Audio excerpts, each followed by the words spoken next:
Buenos días, estudiantes de Divina Providencia. El día de hoy vamos a trabajar con la clase de inglés que quedamos en la última clase. Entonces, antes de llegar ahí, yo tengo que recordar todo lo que hicimos antes de eso para que usted sepa cuál es la línea de pensamiento con este tema. Entonces, uno de los últimos temas que dimos fueron el estilo directo e indirecto. En este se enfoca más en la persona que está hablando, siempre se enfoca más en el sujeto. Y dos, usted puede utilizar el tiempo que usted quiera. Entonces, ¿cómo yo vuelvo estilo directo e indirecto? Simplemente sabiendo qué persona yo voy a poner al inicio de la oración. Es indirecto cuando yo hablo de la tercera persona y es el estilo directo cuando yo estoy hablando en mi persona directamente, lo que yo hice, lo que es hecho por mí. La clase que vino después de esa fue entonces la voz pasiva. Y acuérdese que en esta trabajamos los 3 tiempos pasados. Por ejemplo, vimos el pasado simple, el presente perfecto y el pasado perfecto. Si el estilo indirecto y directo se enfoca en la persona, la voz pasiva entonces se enfoca en el verbo que siempre debe estar en pasado participio. Pero en este caso lo vamos a acompañar de todos los auxiliares de los diferentes tiempos que vamos a trabajar. En este caso estamos trabajando entonces los pasados. Bueno, yo tengo el auxiliar del pasado simple, que en este caso sería was or were. Tengo el auxiliar del presente perfecto, que en este caso sería have been. Y tengo el auxiliar del pasado perfecto, que en este caso sería had been.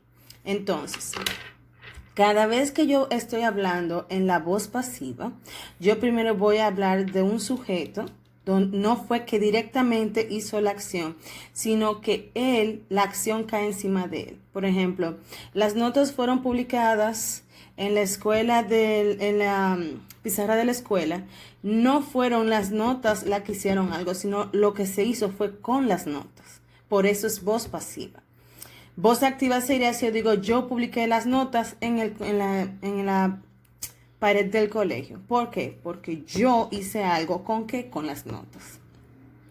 En el presente perfecto, entonces yo tengo que el último modelo del vehículo ha sido lanzado este mes. Ha sido lanzado. ¿Quién fue que lo lanzó? Yo no fui. Pero ¿quién fue el que fue lanzado? El último modelo. Por eso él es el sujeto, por eso está al inicio. Y por último, en el pasado perfecto, lo que lo diferencia entre uno y el otro es que aquí simplemente se está explicando lo que se dice que pasó.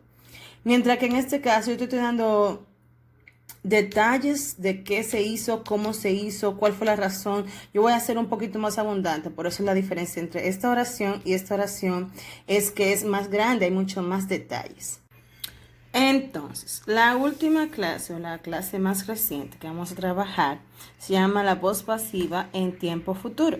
Entonces, aquí dice que la voz pasiva en tiempo futuro va a ser utilizado para preguntar o dar información acerca de algún tema. Regularmente, este tipo de estilo se utiliza mucho en lo que es el área profesional porque le ayuda a la persona a ser un poquito más cortés al momento de dar o pedir una información. Entonces, el ejemplo dice, your cell phone will be replaced twice a year if you buy a plan A, ¿verdad? Entonces, tu teléfono será reemplazado 2 veces al año si tú compras el plan A. En este caso, lo que estamos diciendo es, mira, lo que tú quieres, o lo que necesitas o lo que se te va a dar, será reemplazado, comprado, otorgado, dado, pedido, cualquier verbo que esté en pasado participio, y luego de eso viene lo que es la información. Bueno, eso sucederá 2 veces al año solamente si tú compras el plan A. Entonces, la estructura de este tipo de estilo va a variar, porque aquí se puede dar información o pedir información. Por lo tanto, si lo que yo voy a hacer es dar información, yo me voy a poner en el punto de vista de la empresa. Yo estoy dando la información, yo sé todo lo que hay que hacer, por lo tanto yo te lo voy a dar a ti como cliente. Entonces, lo primero que yo voy a hacer es tomar el sujeto o el tema del que se está hablando. Voy a poner will be. Nunca se va a cambiar el be, siempre se va a dejar ahí porque si yo pongo otro verbo aparte del be, entonces automáticamente no va a ser totalmente compatible con el pasado participio. Por lo tanto, en la estructura se queda siempre el be junto con el will. El will es un auxiliar. que solamente va a funcionar cuando yo tenga el verbo al lado. Entonces el verbo que siempre se va a trabajar va a ser el will. Luego de eso el verbo en pasado participio y después de eso la información. Entonces si vamos a sustituir, el sujeto es your cell phone, luego viene will be, luego de eso viene el verbo en pasado participio y luego de eso el resto, el complemento sería lo que es la información. Si lo que yo quiero es entonces pedir una información, yo me voy a poner en el punto de vista del cliente o la persona que necesita saber algo. Por lo tanto, no debe ser escrito en una forma de oración, sino como pregunta. Se mueve el auxiliar al inicio, will, se pone el sujeto, luego el verbo to be y luego el verbo en pasado participio. Y al final entonces la información por la que yo quiero preguntar. ¿Yo puedo cambiar una oración a una pregunta? Sí, siempre y cuando yo no te dé la respuesta en la pregunta, por lo tanto entonces se anularía. ¿Qué yo necesito hacer? Bueno, yo necesito informaciones para poder hablar de ellas.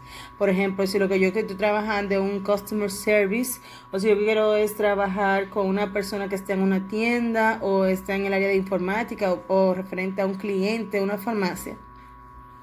Entonces las informaciones van a rodar o va a estar alrededor de ese tema. Siempre y cuando se esté debatiendo un tema, entonces este es el estilo que yo voy a utilizar para pedir y dar la información.